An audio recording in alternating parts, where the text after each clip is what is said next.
"Mom, you're useless." I remember the exact sound of those words echoing through the mansion's corridors, cold and sharp, like shards of ice piercing the soul. They came from my own daughter, Olivia, to whom I, Eleanor Vance, then 58 years old, had dedicated my life, every dream, every immeasurable sacrifice, transforming my own existence into a mirror of her desires and needs. If you're watching, tell me which city you're from in the comments and subscribe to the channel.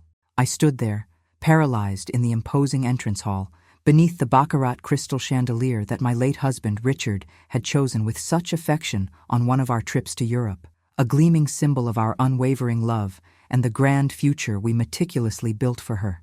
That house, with its limestone walls and its perfectly designed vast gardens, wasn't just a collection of expensive bricks and mortar. It was the very history of our family, the sacred stage of our most cherished memories, and, in her mind, in her distorted and selfish vision, her unquestionable right, an inheritance that belonged to her by birth, effortlessly. But at that precise moment, with those 3 cruel and inhumane words, all the value I thought I possessed, all the dignity I had left after years of silent dedication, seemed to collapse around me like a house of cards built on quicksand, swept away by a gale of contempt. The air around me grew thin, dense and heavy, as if the mansion itself were holding its breath in solidarity with my pain. The ground beneath my feet, which had always been firm and secure, seemed to vanish into an invisible abyss, and the only thing that remained was the chilling certainty, sharp as a blade, that the woman before me, my only daughter, my own flesh and blood, did not see me as a loving mother, a tireless provider, or even a human being with deep and complex feelings. To her, I was merely a hindrance, an obsolete and inconvenient figure in her grand and ambitious life plan, an obstacle to be removed on her path to social and financial ascent. My heart, already bearing the silent and crushing grief for Richard's untimely and unexpected loss, my life's companion, now shattered into 1,000 microscopic pieces under the unbearable weight of my own daughter's unprecedented ingratitude and cruelty. That mansion, with its impeccable gardens designed by renowned landscapers in Greenwich, Connecticut, its 10 luxurious suites adorned with the finest fabrics and artworks, the infinity pool that merged with the horizon, and the breathtaking view that one day was our greatest pride and the materialization of our dreams, suddenly became an unbearable burden, a gilded cage that constantly reminded me of the broken promise of a united and happy family. I had spent years renovating every room, choosing each piece of art with extreme care, imagining Olivia growing up there, bringing her own children to run across the verdant lawns and celebrate life in our grand halls. It was the precious legacy Richard and I wanted to leave for future generations, a testament to our love and dedication. But the inheritance she coveted with such disdain, the solid foundation upon which she planned to build her own life of unquestionable luxury and privilege, was the very thing that prevented her from seeing me, from recognizing my worth and my sacrifices. And it was there, in that moment of pure and overwhelming pain, that a faint spark, a tiny yet powerful flame of resolve, ignited in the still warm ashes of my deeply wounded soul. If I was useless, if my existence held no more value or purpose in her eyes, then perhaps it was time to show her that true worth does not reside in cold marble walls and shimmering pools that dry up with time, but in the choices we make, the consequences we face, and the innate ability of a wounded mother to redefine the very meaning of inheritance, of love, and of dignity. And so, with my voice choked by the raw emotion that consumed me, yet with an iron determination I never knew I possessed so deeply, I looked at her, directly into her arrogant eyes, and uttered the words that would seal the fate of our family and that opulent mansion. "Then, Olivia, if I am useless, what do you think I will do with the mansion you so eagerly expect to inherit, the house you already consider yours?" The shock on her face was priceless, a mixture of disbelief and fury, but my decision was already irrevocably made. That paradise she deemed hers by inalienable right, that ostentatious symbol of status and security she used as a shield, would be the first thing to go. I was not useless. I was, in fact, the guardian of an unexplored power she tragically underestimated, and I was about to use it in a way she would never imagine. Life before Richard's tragic and unexpected passing was a vibrant tableau, meticulously painted with the brushes of unconditional love, tireless dedication, and shared dreams of a bright and promising future. I, Eleanor Vance, dedicated every one of my 30 years of marriage to building not just a house, but a home that would be a sanctuary of peace, joy, and security for our family. Richard, a brilliant architect and a born visionary, quickly rose in the competitive business world, and I was there every step of his journey, being the silent yet essential partner. My mornings began with planning his schedule. My afternoons were filled with the impeccable management of our home, organizing our social events with surgical precision, and above all, being the emotional and intellectual anchor he needed to navigate the complexities and pressures of his constantly evolving career. My greatest pleasure was watching him prosper, achieve his goals, and knowing, deep down, that I contributed, invisibly yet essentially, to each of his impressive accomplishments. Our daughter, Olivia, was literally the center of our universe, the star that guided all our aspirations and efforts. From the day I brought her home from Greenwich Hospital, a small, fragile creature wrapped in a soft pink blanket, my heart overflowed with a love I never knew was possible, a feeling that eclipsed every other emotion. We raised her with all the care, attention, and best opportunities money could buy, from elite preparatory schools that molded future leaders to annual trips across Europe, where she could absorb culture and history. She was the apple of Richard's eye, his greatest pride, and to me, the materialization of all my deepest hopes and joys, the living promise of a future full of achievements and a shared happiness that seemed eternal. The mansion itself, majestically nestled among the soft, verdant valleys of Greenwich, with its imposing classical columns and gardens meticulously designed by a renowned landscaper, was the epitome of the American dream that Richard and I had built with sweat, dedication, and unwavering love. I was proud of every detail, from the fresh floral arrangement that adorned the dining table daily to each piece of furniture carefully selected from art galleries and antique shops, all to create an environment that exuded timeless elegance and inviting warmth. Our gala nights and Sunday brunches were legendary among our most exclusive social circles, and I felt a deep and genuine satisfaction in being the perfect hostess, the impeccable guardian of our private paradise, where happiness seemed to be a constant. However, behind the polished facade and the laughter joyfully echoing through the spacious halls, there were the first, almost imperceptible signs of a growing dissonance, a discordant thread in our perfect family melody.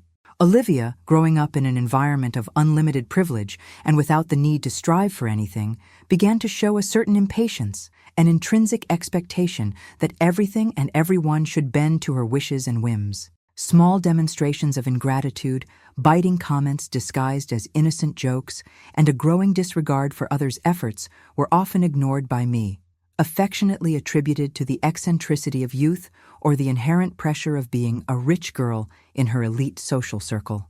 I was blinded by maternal love, by an unwavering conviction that deep down, beneath that layer of superficiality, she possessed a good heart, just needing time to mature.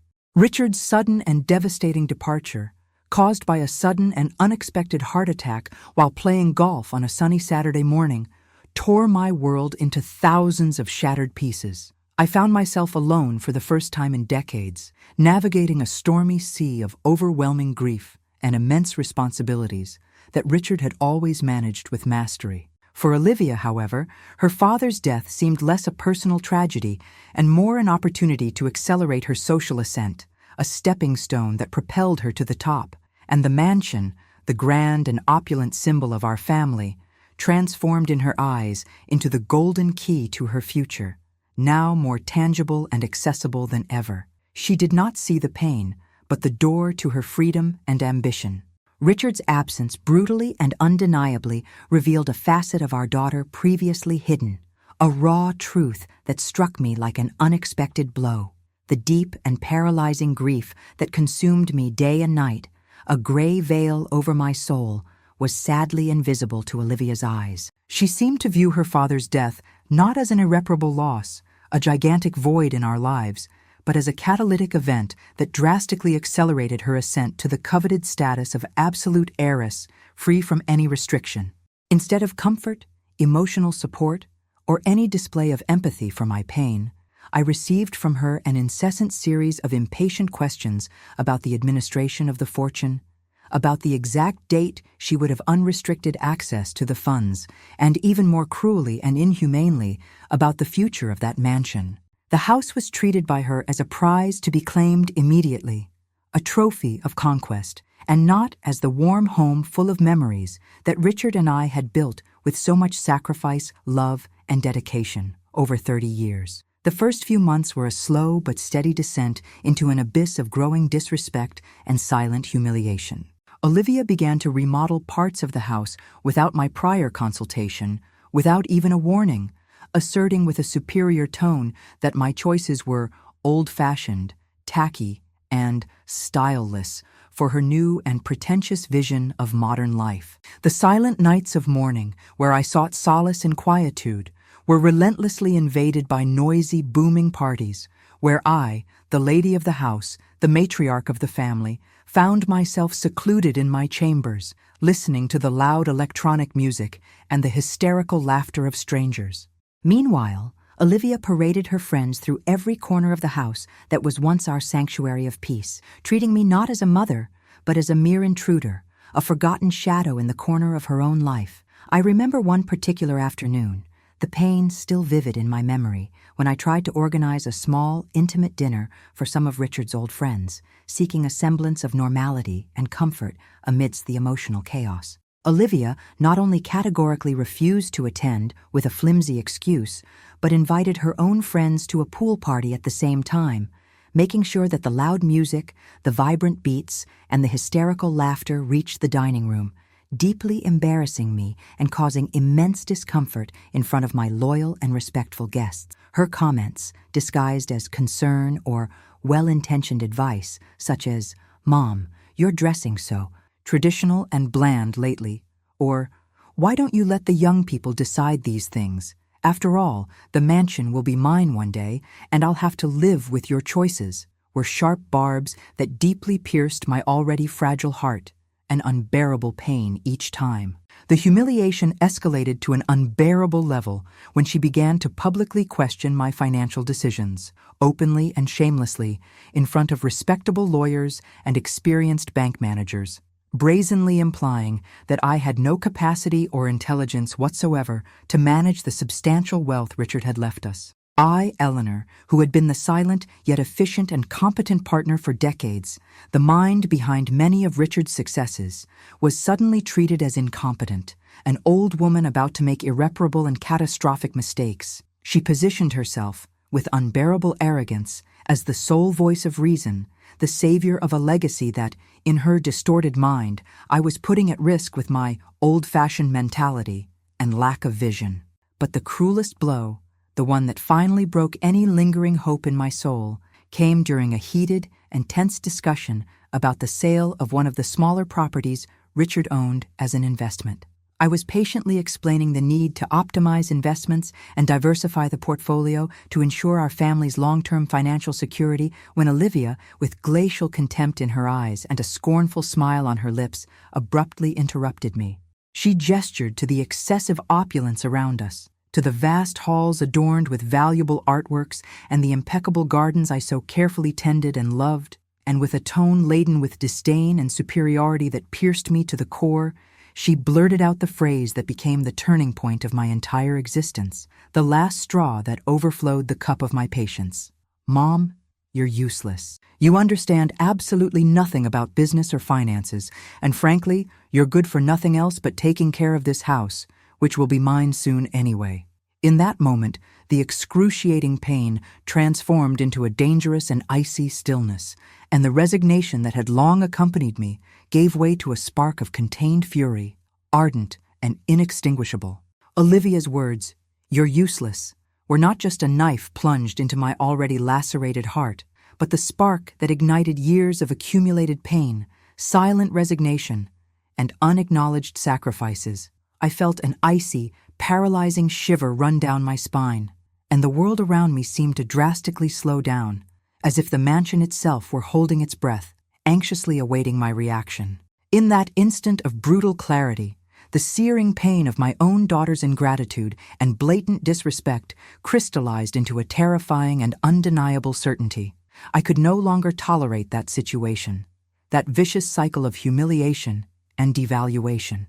The life I was living, the shadow of myself I had become after Richard's death, was not worthy of the legacy of love and dignity he had left me, nor of the strong and resilient woman I knew I still was, hidden beneath layers of grief and disillusionment. I looked at Olivia, at the petulant and arrogant smile that danced on her lips and the biting coldness in her eyes, and I realized, with indescribable pain, that the daughter I knew and loved unconditionally, the sweet and affectionate girl I had raised with such care, had completely disappeared, replaced by a selfish, insensitive, and cruel stranger. The maternal bond, which I believed to be indissoluble and eternal, was severed at that moment, not by me, but by her abysmal indifference and deliberate cruelty. This was no longer a home of love, mutual support, and understanding, but a silent battlefield where I was being systematically devalued, humiliated, and trampled by the one who should protect, honor, and love me above all else. The scene slowly unfolded in the main living room, where the French silk curtains swayed gently with the cool spring breeze entering through the windows, a poetic and ironic contrast to the relentless, violent storm brewing within me. Richard's imposing portrait, an oil painting depicting him in his prime, hung majestically above the white Carrara marble fireplace, seemed to watch me, his gentle, wise eyes pleading for action, for a rescue of the dignity that was being mercilessly trampled. I could almost hear his voice, soft, yet firm and decisive, encouraging me to rise, not to allow anyone, absolutely anyone, to diminish me, especially someone I had raised with so much love and dedication. It was then that the dangerous and icy stillness that dominated me gave way to an overwhelming wave of determination, a primal force I did not know I possessed. The spark of contained fury, mentioned earlier, now transformed into an uncontrollable and purifying fire, sweeping away the ashes of my past. I was not useless. I was a woman with considerable resources, with keen intelligence, and above all, with an innate ability to act and make an impact that Olivia never suspected. I vehemently refused to be the passive victim of the tragic story she was so mercilessly writing for me. The mansion she dreamed of inheriting, the substantial fortune she coveted with avid greed, everything she deemed hers by inalienable right, would ironically become the chessboard for my checkmate. My decision was made, irrevocably and undeniably. It would not be petty or puerile revenge, but a profound restructuring of my own life, a powerful affirmation of my identity, and an invaluable lesson for Olivia about the true value of things and, more importantly, of people. She would see with her own eyes that being useless did not mean being powerless. I lifted my chin with pride, and with a surprisingly calm and controlled voice that betrayed the violent internal revolution I was experiencing, I silently declared that the game had changed forever. That moment marked not only the end of the submissive and resigned Eleanor, but the birth of a determined and strong woman, ready to rewrite her own destiny, free from the chains of others' ingratitude. With the decision firmly etched in my soul, like an unbreakable oath, the first sensation that flooded me was one of strange and profoundly liberating clarity.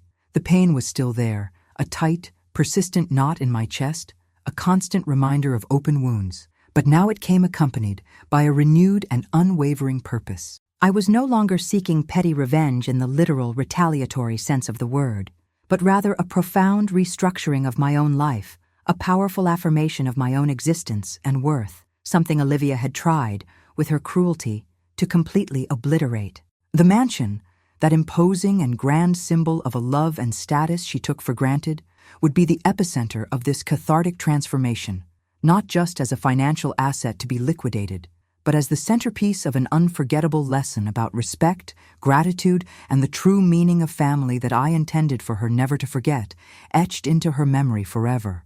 My first actions were discreet, almost imperceptible, like tides gently shaping beach sand, but with an undeniable underlying force. I began revisiting the complex financial documents Richard had carefully organized and filed, delving into piles of papers that once seemed unfathomable and intimidating.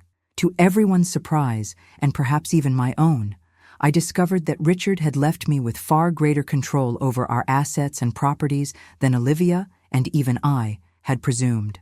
The clauses of his will were clear and unequivocal. I was the sole and exclusive administrator of the family estate, with total and unrestricted discretion over what to do with the vast majority of the assets, including the mansion, until Olivia turned 30, which was still some long years away. This discovery ignited a flame of power within me, an authority I hadn't known I held. I knew, deep down, that I would need external help, sharp and experienced minds that could guide me through this new and treacherous terrain opening before me.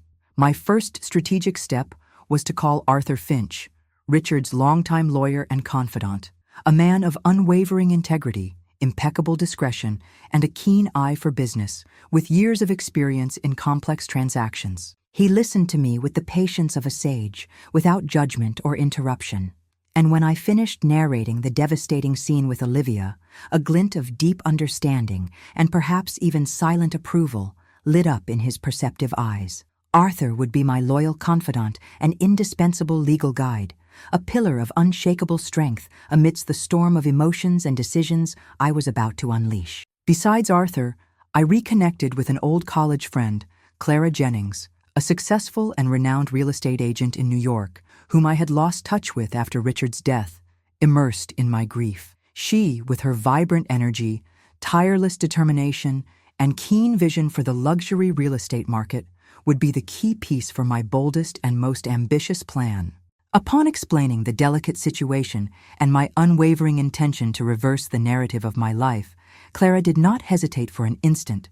Her eyes widened with a mixture of shock and genuine admiration, and she assured me with contagious confidence that if there was anyone who could sell a mansion in Greenwich in record time and for the best possible price, that person was her, and she would do it for me. The plan, then, began to take crystalline shape, like a perfectly fitting puzzle. It wasn't just about selling the sumptuous mansion. It was about doing it in a way that would reverberate, that would send an unequivocal and unforgettable message. I wanted with all my soul for Olivia to feel the ground fall out from under her feet, just as I had felt when she, with her cruelty, called me useless. I would dismantle her expectation of inheritance in a way that would force her to confront the bitter reality of her own choices and to understand, once and for all, that true value is not found in perishable material possessions, but in genuine human relationships and mutual respect. The revenge, in the end, was more about my own liberation and the hope, perhaps naive, that she might learn something truly valuable from all of this, something that would transform her. With the plan meticulously drawn and the alliance with Arthur and Clara solidified by an unbreakable pact of trust, the preparation phase began with increasing intensity. With it, a palpable yet curiously stimulating tension pervaded every aspect of my daily routine.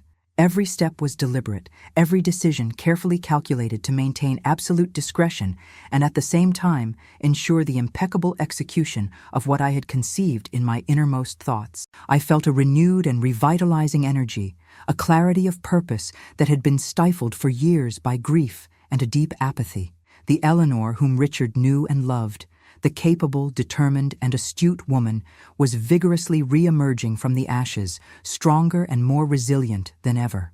Arthur Finch, with his vast and invaluable legal expertise, tirelessly dedicated himself to structuring the mansion's sale in an irrevocable manner and to minimize any legal loophole Olivia might, by chance, try to exploit. He instructed me in detail about the complex legal procedures, the necessary documentation, and the most effective strategies to ensure that the entire process occurred in a legally unquestionable way, leaving no room for challenges. Our meetings were strictly confidential, held in his discreet and elegant office in downtown Manhattan, a safe haven away from the curious eyes and incessant gossip of Greenwich's social circles, where Olivia maintained her own contacts and privileged information.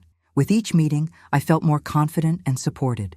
Clara Jennings, in turn, proved to be a force of nature in the competitive luxury real estate market, a true expert in her field. She began preparing the mansion for sale with impressive efficiency and discretion, yet without raising the slightest suspicion. Under the convincing pretext of necessary maintenance reforms or a small seasonal update, she brought in a team of talented interior designers to subtly redecorate some rooms, updating the look without drawing attention to an imminent sale. High-quality professional photographs were taken in secret, capturing the opulence and grandeur of the property without Olivia or her closest friends realizing the true and ingenious purpose behind those photo sessions. I, for my part, assumed the role of a consummate actress, maintaining a facade of perfect normality before Olivia, a mask of serenity that hid the storm raging within me. I continued with my daily routines, attended dinners, occasionally and with superhuman effort, and even listened to her constant complaints about the old-fashioned decor of the house with an enigmatic but contained smile. Each time she made a casual comment about her future inheritance or outlined grand plans for the mansion, I felt an icy shiver, a bittersweet mixture of pain and silent satisfaction, knowing that she was completely oblivious to the perfect storm relentlessly forming on the horizon of her life. The tension within me exponentially increased with each call I received from Clara, informing me of interested potential buyers and the tempting offers that began to emerge. Every email from Arthur with important legal updates was read with my heart pounding wildly in my chest. Secrecy was a heavy burden, a constant weight on my conscience, but also, ironically, my greatest and most effective weapon. I was playing a game of strategic patience and emotional intelligence, and the moment to reveal my cards, to show my trump card, was inexorably approaching. I vividly imagined Olivia's face at the moment of revelation, the expression of absolute shock, disbelief, and, finally, devastation. And that image, despite being painful, gave me the strength and determination to move forward, to continue building the ingenious trap that she herself had, with her cruelty, imposed upon me. The preparation was not just about selling a house, it was about redefining power, value, and legacy, and I was ready for the final revelation, whatever the cost. The fateful day arrived unexpectedly for Olivia, but for me, Eleanor, with almost theatrical punctuality and surgical precision.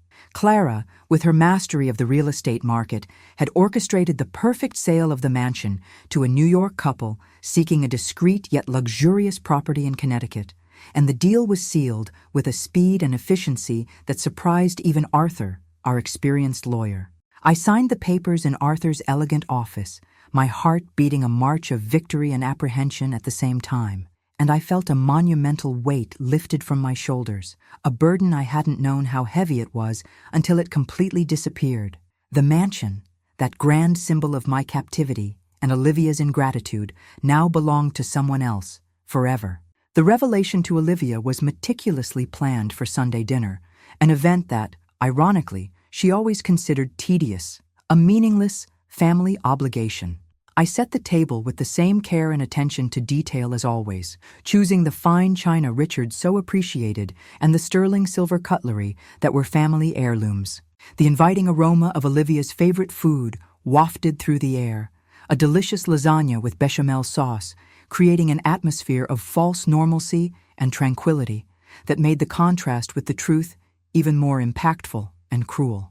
Arthur Finch was present at my request, his presence discreet but firm and imposing, a silent testament to the gravity and irrevocability of the moment that was approaching. Olivia arrived late, as usual, with a flimsy excuse about city traffic and an air of doing a great favor by attending the family dinner. She sat at the table, picked up her glass of red wine, and even before tasting the food I had lovingly prepared, began to loudly complain about a small leak in the roof of one of the mansion's annexes. "Mom," she huffed, rolling her eyes in disdain, "you need to fix this immediately. After all, the house is deteriorating rapidly, and when it's mine, I don't want to deal with these stupid, tedious problems." The words, laden with her usual presumption and entitlement, were the perfect cue, the signal I had been waiting for. I took a deep breath, controlling the emotions that simmered within me, looked at Arthur, who offered me an almost imperceptible nod of encouragement, and then faced Olivia, my eyes fixed on hers, without looking away. "Olivia," I began, my voice surprisingly calm and controlled. "About the roof leak, you won't have to worry about that. And about the house being yours, there's something very important I need to inform you of right now."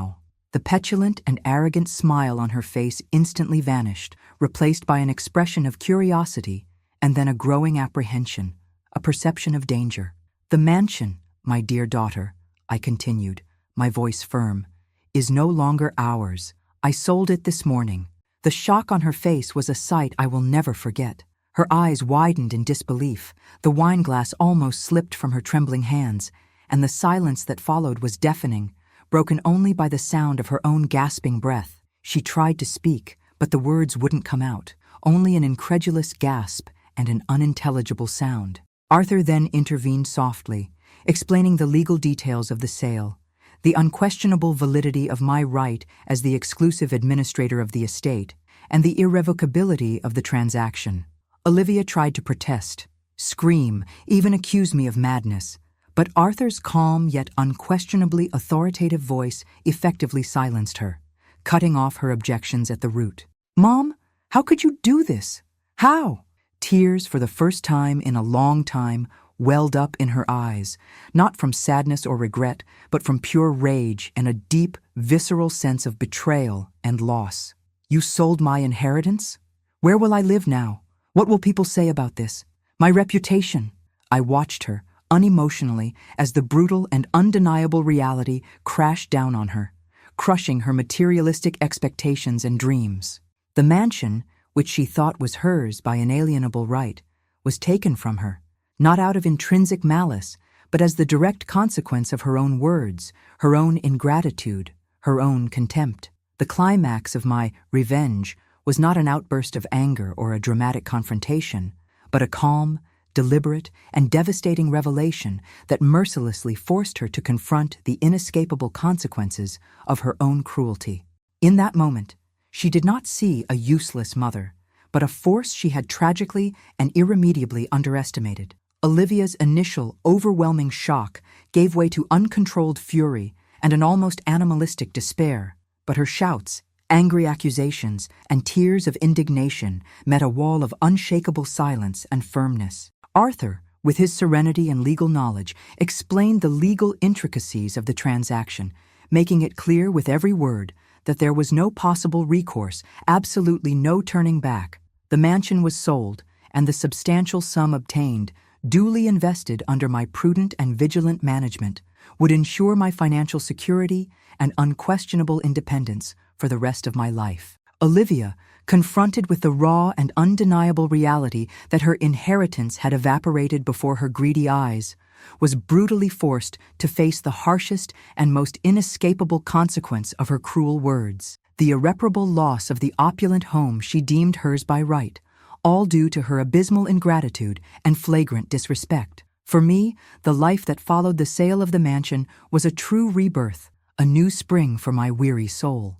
With the money from the sale, I acquired a beautiful, smaller, but equally charming and cozy house on the picturesque coast of Maine, a place where the fresh ocean breeze and the serene tranquility of nature offered me the deep solace and inner peace I so longed for and deserved. Away from the superficial glitter of Greenwich and the suffocating social expectations, I could finally dedicate myself to me, to rediscover hobbies and passions I had long abandoned, and to build a circle of genuine and sincere friendships where my worth was not measured by grand properties or illusory social status, but by the person I truly was in my essence. Olivia, on the other hand, was forced to endure the painful and bitter consequences of her actions. Without the mansion to flaunt, and with a significantly reduced allowance, now managed by me with much stricter and fairer criteria, she found herself forced to seek employment for the first time in her life and to learn to live within her own means, a lesson in humility completely alien to her. The superficial friends who gravitated around her because of the family's status and opulence quickly disappeared, like dust in the wind, leaving her with a harsh lesson about the ephemerality and superficiality of certain relationships and the truly unbearable cost of ingratitude. She found herself alone, stripped of everything she valued. Even today, the scars remain in my soul, silent reminders of a battle fought, but the excruciating pain gradually transformed into a deep and lasting wisdom. I learned that true power resides in the innate ability to rise after a devastating fall, to redefine one's own path with courage, and not to allow others' cruelty to define our intrinsic worth. The mansion was not just a luxury property, it was a heavy burden, a constant reminder of a toxic and unsustainable family dynamic. Its sale in the end was not petty revenge, but an act of self-love and liberation, a cry for independence that allowed me to build a more authentic, full, and happy life based on mutual respect and unwavering dignity. The moral of all this for me is simple and profoundly significant. The most valuable legacy we can leave or receive is not measured by material fortunes or grand properties that one day crumble, but by unconditional love, mutual respect, gratitude, and the moral values we cultivate in our hearts. It is a powerful reminder that even in life's most painful and challenging situations, we have the inherent ability to rewrite our own story, to shape our destiny, and to transform adversity into a catalyst for our own inner strength and resilience. Never, ever underestimate a person's ability to reinvent themselves, to rise from the ashes, especially when confronted with the deepest injustice. If this story touched your heart and you believe in the transformative power of resilience, please leave a like, subscribe to the channel for more inspiring stories, and share your honest opinion in the comments. What would you do in a situation like this if you were in my shoes? Thank you immensely for watching, and I'll see you in the next video where new stories await to be told.